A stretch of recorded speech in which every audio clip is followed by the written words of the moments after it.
Sri Joseph Vijay எனும் நான்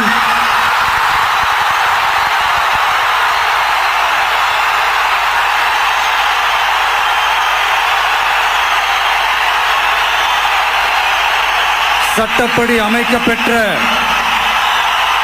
இந்திய அரசியல் அமைப்பின்பால் உண்மையான நம்பிக்கையும் மாறா பற்றும் கொண்டிருப்பேன் என்றும் இந்திய நாட்டின் ஒப்பில்லாத முழு முதல் ஆட்சியையும் ஒருமையையும் நிலை நிறுத்துவேன் என்றும் தமிழ்நாட்டு அரசின் முதலமைச்சராக உண்மையாகவும் உளச்சான்றின்படியும் என் கடமைகளை நிறைவேற்றுவேன் என்றும் அரசியல் அமைப்பிற்கும் சட்டத்திற்கும் இணங்க அச்சமும் ஒருதலை சார்பும் இன்றி